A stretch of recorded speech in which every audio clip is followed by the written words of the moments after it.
was on the good ship Venus. By Christ, you should have seen us. The figurehead was a horrid bed in the mast of Mammoth Venus. The captain of this lugger, he was a dirty bugger. Wasn't fit to shovel shit from one place to another.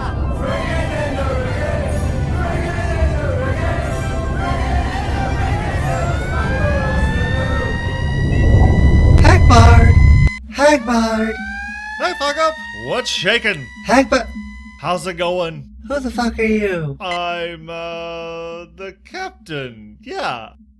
Call me Hagrid. Wait.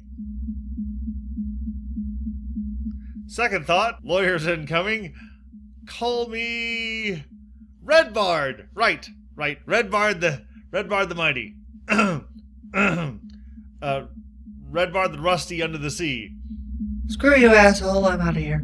Well, I see how you are, you scurvy dog. So, what was the alert about anyway? Ah, shit.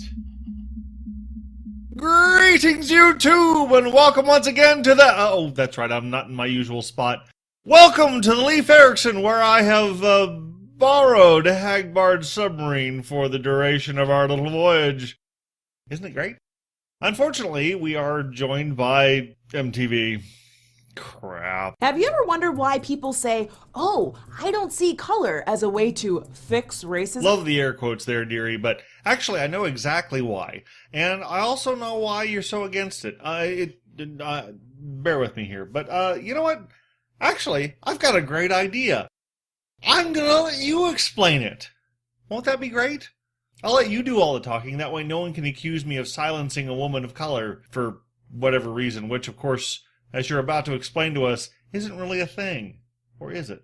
Biologically speaking, race doesn't exist.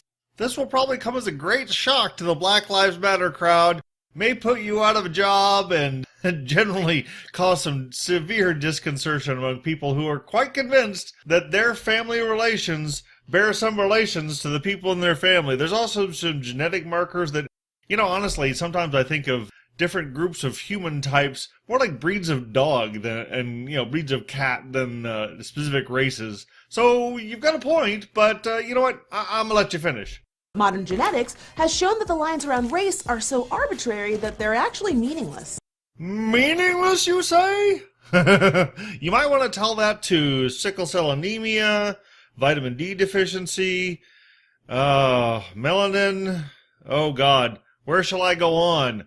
Whole host of reasons why differences amongst humans do matter. They do exist, and hell, you can do a bit of a taxonomy, genetic genealogy, to actually figure out how much of one particular sort of people that you belong to. So race exists in a sort of sense. Here, before we go on, let me be clear.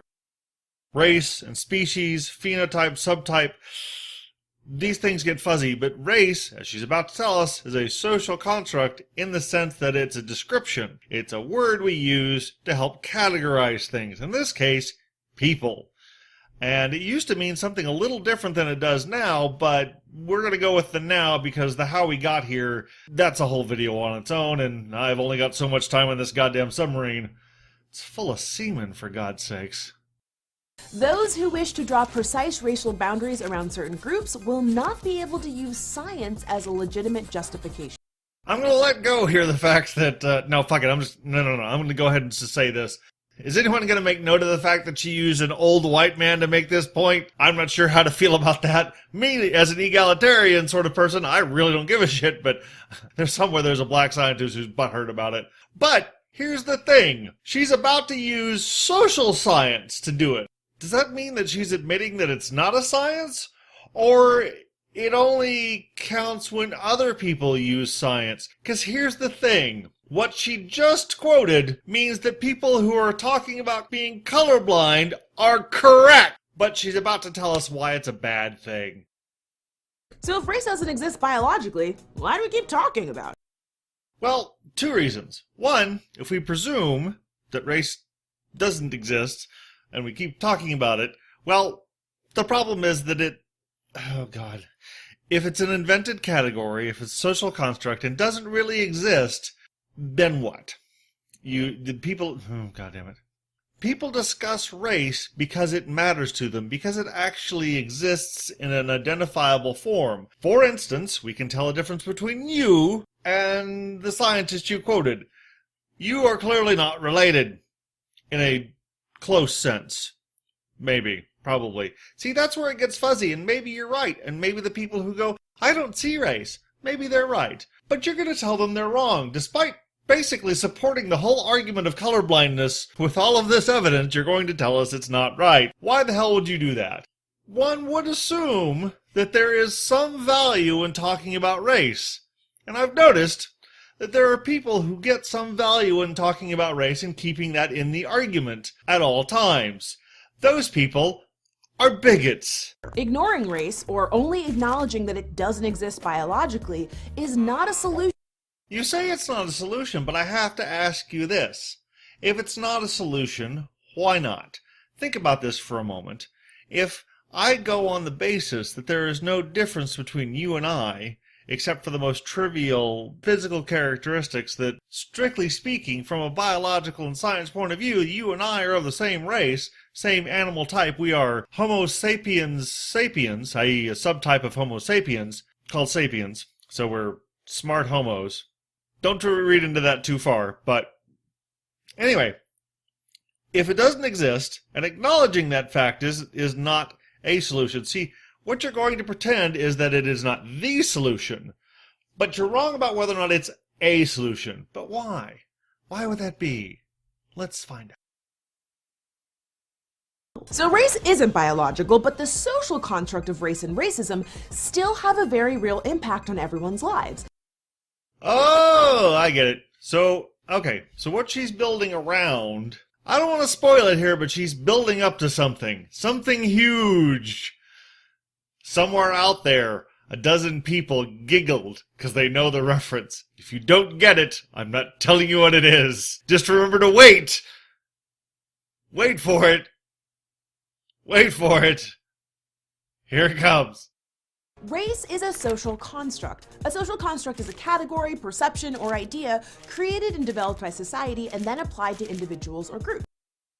Just a heads up, later in the video, she shoots that last part in the foot, where it's applied to individuals or groups, when she claims something else is a social construct. Yeah. Race is all about the structural foundation of social power. See, here's where we get into that thing, if you remember that bit from that movie where they talk about talking to white people. Here's the thing. She's basically playing on the myth that racism is about social power. So basically, you can only be racist if you're in charge. Hang on a moment. You can only be racist or racist about social power, then the race of the people in charge would have some effect on that. Huh. Who's in charge lately? Shh. Ignore the man behind the White House desk. Shh.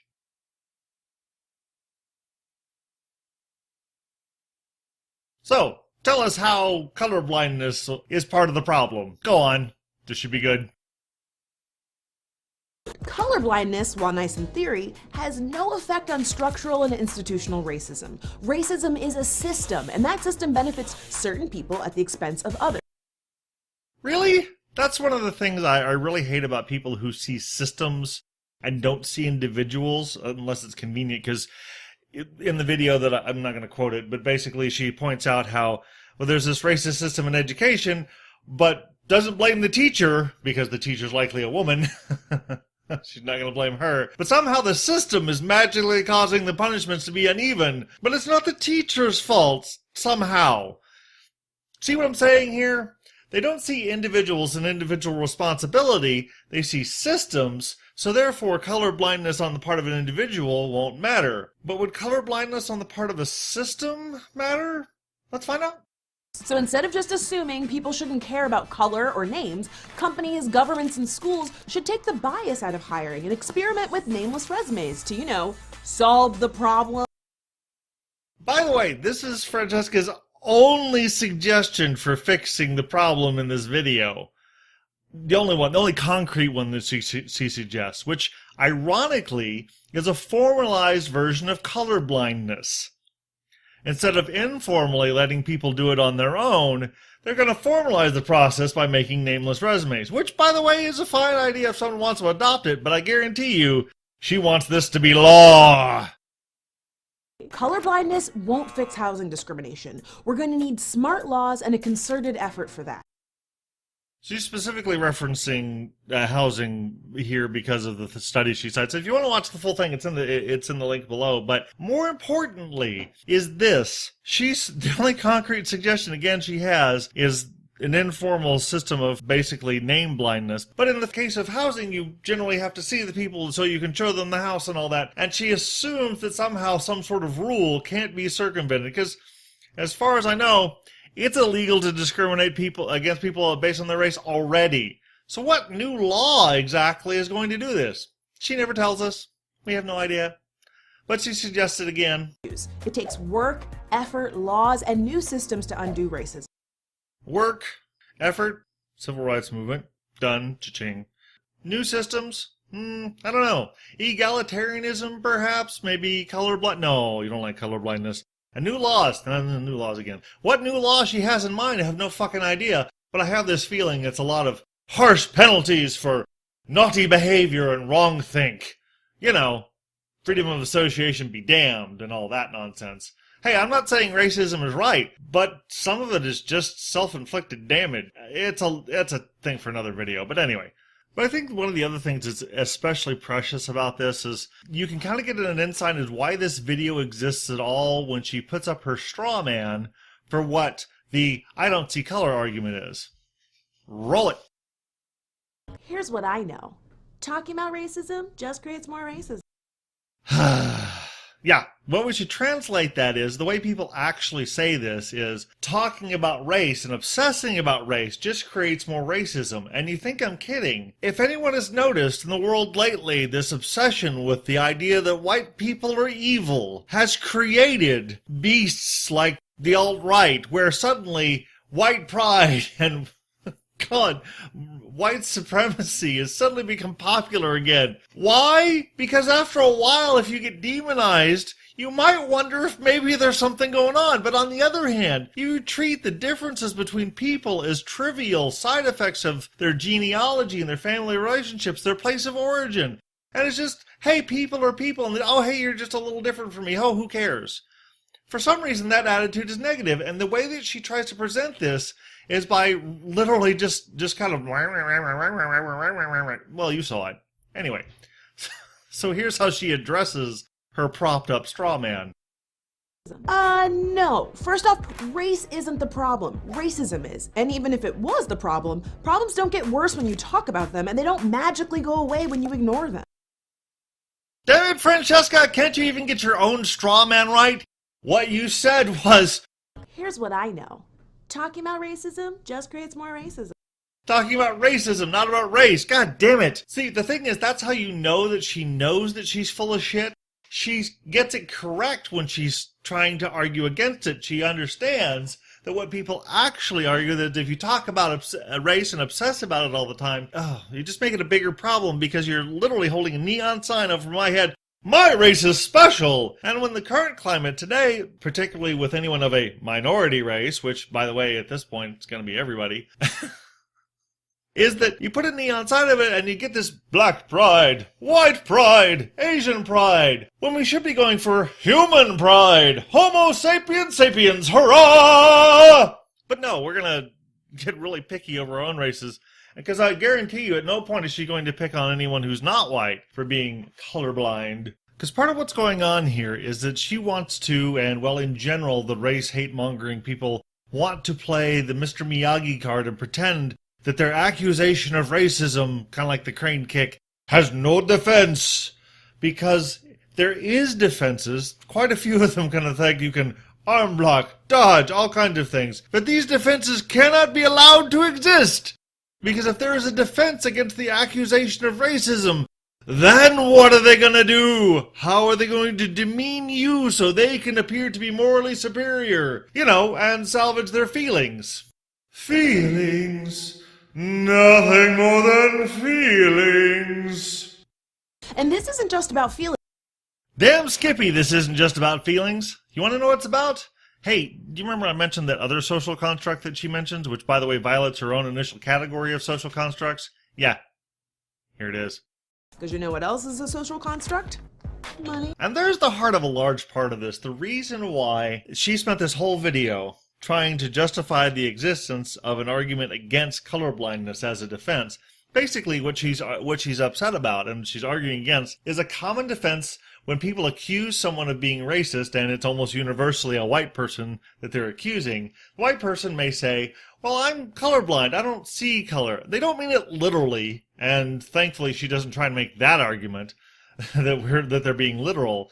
But basically, if they're really saying, look, I don't really care or see a race, I just treat people as they are as individuals. Since this is all systematic and she doesn't see individuals, except when it's convenient, as mentioned before, she sees systems, so these people can't be really colorblind because the system isn't colorblind. Even though technically the system is, because there's legal equality for all races in the United States and the Western world in general. In fact, one of the only places really you'll find where there's legalized racism is outside of Western influence. But she doesn't acknowledge that, of course, because that would be inconvenient. But when we talk about money, this is why there's this constant obsession about race, and race being important, and why she keeps talking about it. Because she needs a job. Oh, no, I'm not kidding. Here she goes. So tell me again how colorblindness is going to fix the fact that I can't get an education, a job, or a house. You lying sack of shit. As far as I know, you have a degree in graphic design.